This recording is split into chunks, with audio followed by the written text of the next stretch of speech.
যুবক যখন সেজদায় যায়, যুবক তো জানে না, ও তো জানে আমার চলায় জমিন কাঁপে, ও তো জানে যে আমার চলায় এলাকা কাঁপে। হায়, ও জানে না ওর সেজদায় যে আরশ কাঁপে, ওটা ও জানে না। যদি জানতো তো এলাকা কাঁপাইতো না, যদি জানতো তো জমিন কাঁপাইতো না, ও সেজদা দিতে থাকতো আর আরশকে কাঁপাইতে থাকতো। যুবকের সেজদায় আরশ কাঁপে, আরশ। যুবক যখন সেজদায় যায়, সেজদায় পড়ে তো আল্লাহ ফেরেশতা, নাইলে এই হাদিস কোনোদিন আসতো না। আল্লাহ ফেরেশতাকে বলে উনজুর ইলা শাব মাযা ইয়াফআল, যুবকের দিকে তাকাতো কি করে আল্লাহ জানেন। তো ফেরেশতা বলে জাআলা আজলাহু ওয়া মাজালাহু লিআজলিক, সবকিছু বিসর্জন দিয়ে আপনার কুদরতি পায়ে মাথা ঠেকায় দিয়েছে। তা আল্লাহ বলে হাদা আবদি হাক্কা, এ আমার পারফেক্ট বান্দা, ইন্নী উবাহি বিহিল মালাইকা, তোমাদের উপরে আমি একে নিয়ে গৌরব করি।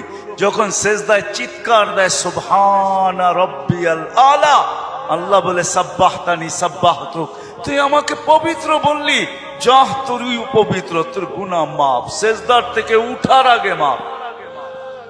আলাইতানি ফাআলাইতুক, মহান বললি, তুইও সৃষ্টির ভিতরে মহান। দুনিয়া আলারা তোকে কি দিবে? কিয়ামতের দিন আমি তোকে আরশের নিচে সুপার ডিলাক্স গ্যালারিতে বসাবো। গ্যালারিতে, সুপার ডিলাক্স গ্যালারি বোঝেন? 7 জনের ভিতরে একজন ওই যুবক যে যৌবন আল্লাহর সাথে বিনিময় করে। আল্লাহ বলে তাকে আমি আরশের নিচে গ্যালারিতে বসাবো।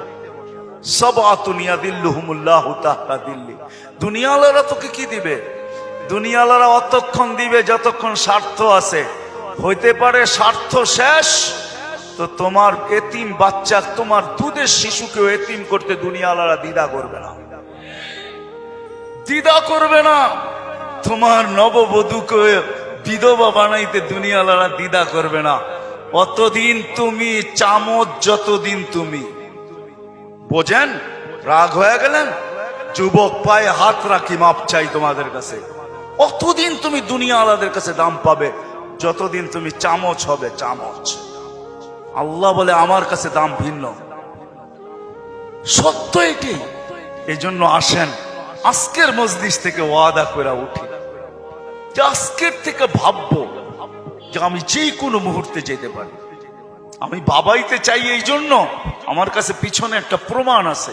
এই উম্মত যদি ভাবতে ভাবতে কোনো দিক দিশা না দেখে, আর যদি মাথায় হাত উঠায়া দিয়া চিৎকার দেয় আল্লাহ, কোনো দিকেই তো দেখি না, নিজেকে কি ধ্বংস করে ফেললাম, এটা মুখ দিয়া উচ্চারণ করতে দেরি, আল্লাহ ঘোষণা দিতে দেরি করেন না।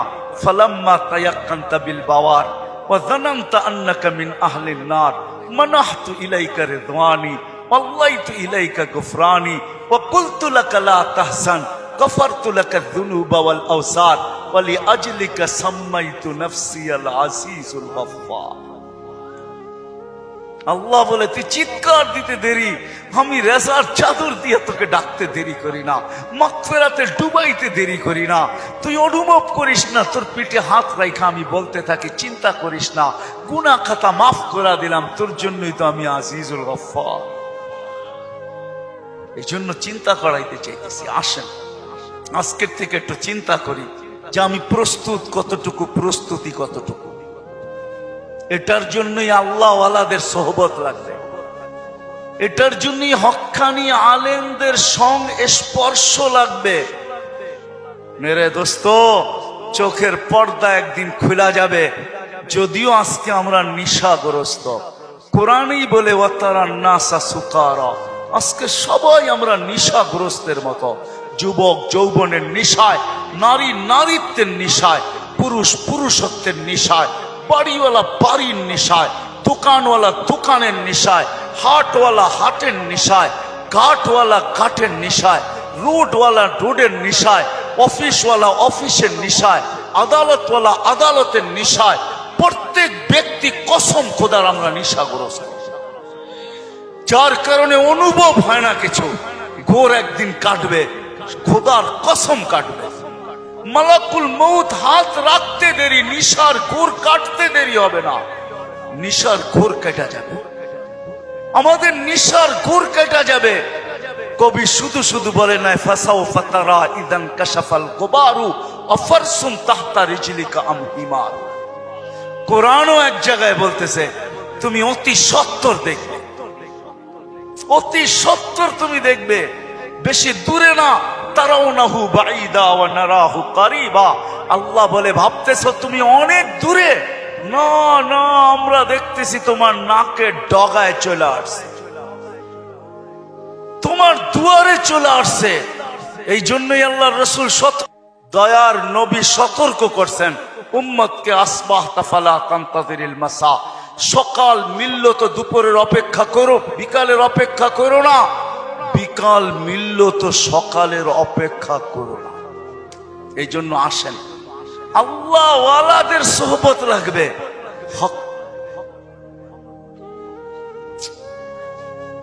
আল্লাহ ওয়ালাদের সোহবত লাগবে, হক্কানি ওয়ালাদের সোহবত লাগবে। এদের সোহবতে যাবে যখন, সোহবত লাগবে, পরিবেশ লাগবে। ওই পরিবেশে যখন যাবেন, ওই সোহবতে যখন যাবেন, ওই জায়গায় যখন যাবেন, তখন পর্দা আস্তে আস্তে সরতে থাকবে। সূর্য যেমন উঠতে থাকে তো ঘন কুয়াশাও আস্তে আস্তে সরতে থাকে। এক সময় সবকিছু ক্লিয়ার হয়। হক্কানি ওয়ালাদের, আল্লাহ ওয়ালাদের সোহবতে যখন যাবেন, তখন এই নিশা কাটতে থাকবে। ঘরে যখন আলোচনা হইতে থাকবে, নারী পুরুষ যখন আলোচনা করবে, তখন আস্তে আস্তে কুয়াশা কাটতে থাকবে। এই জন্য সবার কাছে দরখাস্ত, আসেন আসেন। লম্বা করার সুযোগও আমার কাছে নাই, কারণ আমি অসুস্থ, আমার চোখ উঠছে, তা নিয়েও আমি আসছি, কিন্তু ওয়াদা দিছি এই জন্য চলে আসছি। আমি আসছি গত 9 তারিখে, 1 মাস টানা সফর করার পরে আমেরিকা থেকে আসছি। আসার পরের দিন থেকে অসুস্থ, আর প্রতিদিনই প্রোগ্রামে যেতে হয়, কেননা ওয়াদা। এরা কি জবাব দিবে মানুষের সামনে? ইজ্জত বেজ্জতির প্রশ্ন। বিদায় চলে আসছি, বিদায় শেষ জায়গা আমি চলে আসছি। আসেন ভাবি, ভাববেন তো? পাক্কা ওয়াদা করতেছেন? হ্যাঁ, আরে চিন্তা করেন, ওই উম্মত কেন চিন্তা করবে না যার চিন্তায় 60-70 বছরের ইবাদত রাখা আছে? লা তাফাক্কুরু সাআতিন খায়রুম মিন ইবাদাতি 60 আও 70 সানা। ওই উম্মতের চিন্তার কোনো প্রয়োজন ছিল না। সে চিন্তা করবে তো করবেই বা কেন? তার চিন্তার ভিতরে কোনো পোয়েট ছিল না, ওজন ছিল না, কোনো বিনিময় ছিল না। এই উম্মত চিন্তা করবে না তো করবে না কেন? যার প্রত্যেক চিন্তার মুহূর্তের বিনিময় 60-70 বছরের ইবাদত দেওয়ার জন্য আল্লাহ প্রস্তুত। নাইলে এই হাদিস আমাদের দুয়ার পর্যন্ত আসতো তো আসতো কেন? একটু বিবেক দিয়া ভাবেন না? আল্লাহ বিবেক দিছে, ভাবেন। ভাববেন না কেন? ভাবেন, আপনি ভাবেন। ভাবনার দ্বারা কি হবে? একটু আগেই তো আমি হাদিস শুনাইলাম, এই উম্মতের ভাবনারও ওজন আছে। এই উম্মত ভাবতে দেরি, আল্লাহর রহমত উম্মতের দিকে ছুটে আসতে দেরি করে না। এই জন্য ভাববো, হক্কানি আলেম আর আল্লাহ ওয়ালাদের সোহবতে যাব। যাবেন তো? হ্যাঁ যাবেন? হ্যাঁ, কমসে কম নামান, কমসে কম নিজের নামটা লেখায় রাখেন, কাজে দিবে। জানি না কথাটা কতটুকু সত্য কতটুকু মিথ্যা, কিন্তু ছোটবেলার থেকে ছুঁইনা আসতেছি, এই জন্যই বলতেছি। আবার দেখতেছি যে কথাটা আসলেও সত্য। ইউসুফ আলাইহিস সালামকে যখন বুড়ি কিনতে যান, তো সবাই বলছে বুড়ি তুমি কিনবে তো কিনবে কি কইরা? টেন্ডার তো সবার আগে শো কইরা বসে আছে মিশরের বাদশাহ। এর টেন্ডারের উপরে যাবে তো যাবে কে? সবচেয়ে বড় বুলি সে লাগায় বসে আছে, তুমি কিনবে তো কিনবে কি কইরা? বলছে আমি কিনতে যাইতে চাইতেছি না, আমিও জানি কিনতে পারবো না, কিন্তু আমি চাই লিস্টিতে আমার নামটা থাক। কিয়ামতের দিন যদি লিস্টি খোলা হয় যে ইউসুফের ক্রেতা কে কে ছিল, আমার নামটাও যেন আসে। সত্য এটাই, কিয়ামতের দিন হক্কানি আল্লাহ ওয়ালাদের, ওলামাদের লিস্টিও খোলা হবে। লিস্টি যদি খোলা না হইতো তাহলে এই কথা আমার কাছে কোনোদিন পৌঁছতো না। এই উম্মতকে আল্লাহ ডাইরেক্ট জাহান্নামে পাঠাবেন না, ফয়সালা হয়ে গেল পাঠাবেন না, ডাইরেক্ট পাঠাবেন না। অন্য উম্মত ফয়সালা হবে সিধা জাহান্নামে, এই উম্মত যাবে না। এই উম্মতকে আল্লাহ এক জায়গায় নিয়ে জড়ো করবে। জড়ো করা বোঝেন তো? একত্রিত করবে, ওই জায়গায় নিয়ে করবে যেই জায়গা দিয়ে আলেমরা জান্নাতে যাবে। যখন আলেমরা ওইখান দিয়ে অতিক্রম করবে তো আল্লাহ পুরা মজমাকে বলবে, কে কাকে চিনো, কাল লিস্টিতে কার নাম আছে, তাড়াতাড়ি ধরো, চলা কিন্তু গেল। তো যায়া ধরবে, হযরত আপনার লিস্টিতে তো আমার নাম আছে, আপনাকে তো আমি চিনি, মহব্বত ছিল, ভালোবাসা ছিল, আসা যাওয়া ছিল, উঠা বসা ছিল, চলাফেরা ছিল, খাওয়া লওয়া ছিল, আর শুনেও আসতেছি আপনারা সুপারিশের অধিকার পাইছেন, আল্লাহ আপনাদের সুপারিশ কবুল করবে, আমাদের ফয়সালা জাহান্নাম হয়ে গেছে, একটু যদি হাত উঠায়া দিতেন হয়তো নিষ্কৃতি পাওয়া যেতাম। তো আলেমরা দেখবে যে ঠিক কিনা তার কথা, ওইখানে আল্লাহ প্রমাণিত করবে প্রজেক্টরের ভিতরে, দেখতে সে যা বলবে ওটা সত্যায়িত হইতে থাকবে। তারপরে আলেমরা সম্মিলিতভাবে আল্লাহকে বলবে, আল্লাহ আমরা জান্নাতে যাব না। তা আল্লাহ বলবে, কেন যাবে না?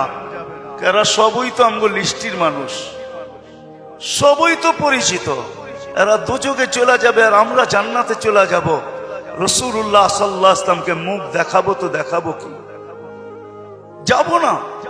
বলছে কেন, কখন যাবে? এদেরকে দিলে যাব। তা আল্লাহর রহমত জোশ আসবে, আল্লাহ বলবে যে যাকে চিনো নিয়ে চলে যাও, এটার নামই সুপারিশ। এই জন্য বলি কমসে কম নামটা রাখেন লেখা, যান সম্পর্ক জোড়েন আল্লাহ ওয়ালাদের কাছে, আর বলেন হুজুর আমার নামটা একটু লেখা রাখেন, যে আপনার সাথে আমার সম্পর্ক লেখা রাখেন। চড়বেন তো, নাইলে আমি এত লম্বা কথা বলতাম না। আর তিথি হইল আজকের থেকে কোনোদিন নামাজ ছাড়বো না, ওয়াদা কিন্তু পাক্কা।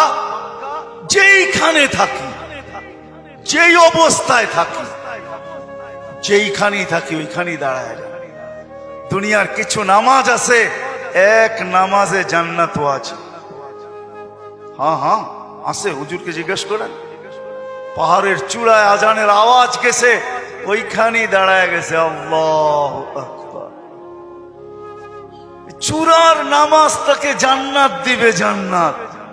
হ্যাঁ, ক্ষেতের ভিতরে আছে, ক্ষেতের আইল বলেন আর লাইল বলেন আর যেটাই বলেন, ক্ষেতের ভিতরে আছে, আজানের আওয়াজ আসছে, ওইখানেই আতাইলের ভিতরে বলেন আর লাইলের ভিতরে বলেন আর আইলের ভিতরে বলেন, গামছা বিছাইছে আর আল্লাহু আকবার। মালিক তুই বড়, আমার ক্ষেত বড় না।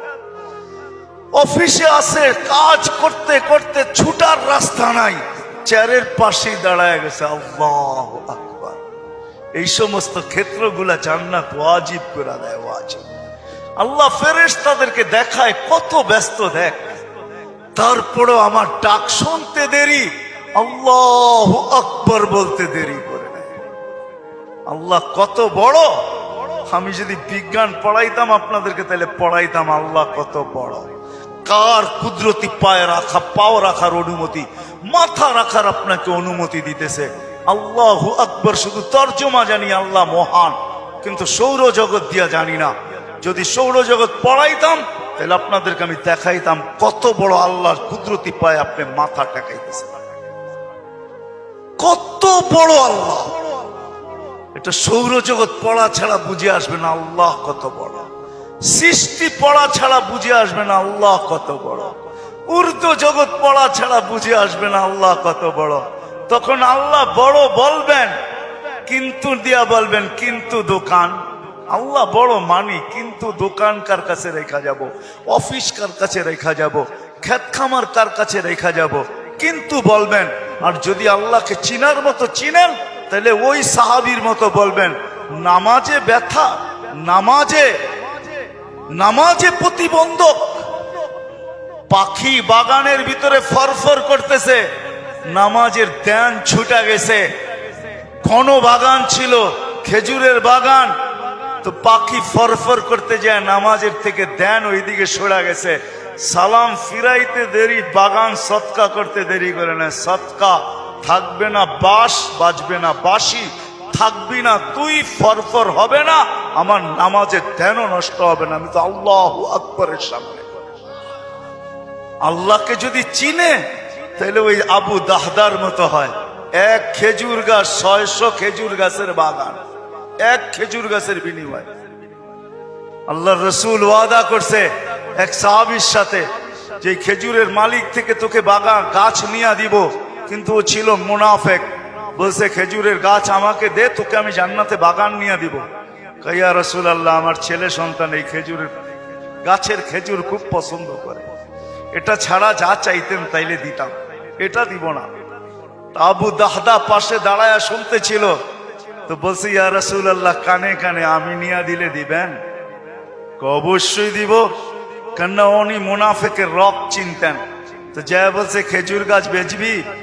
আল্লাহর রসুল রে দিলাম না, তোকে কি করে দেই? কতগুলা খেজুর গাছ হইলে দিবি না, এটা কতগুলা হইলে দিবি না? তো বলে খেজুরের সিজন চলতেছে, সব গাছে খেজুর ভরা। বলছে তোমার ওই 600 বাগানের 600 খেজুর গাছের বাগানটা আছে, ওইটা দিবা? তাহলে দিয়া দিব। ডান, দিয়া দিলাম। দে খেজুর গাছ। ডন কয়া ছুটা শুরু করছে, কেননা আবু উম্মুদ দাহদা খেজুর বাগানের ভিতরে বাচ্চা কাচ্চা নিয়ে খেজুর পাহারা দিতেছিল, নিজে খেজুরের বাগানও ঢোকে নাই, বাহির থেকে দাঁড়ায় চিৎকার দিতেছে, উম্মুদ দাহদা কি হয়েছে? কয় জলদি বাহির হ, খেজুর গাছ বেচা বিক্রি হয়ে গেছে। কয় কোথায়? আল্লাহর রসুলের সাথে জান্নাতের বাগানের বিনিময়। তো ছেলে সন্তান নিয়ে মহিলা স্লোগান দিতে দিতে বাহির হইতেছে, কি?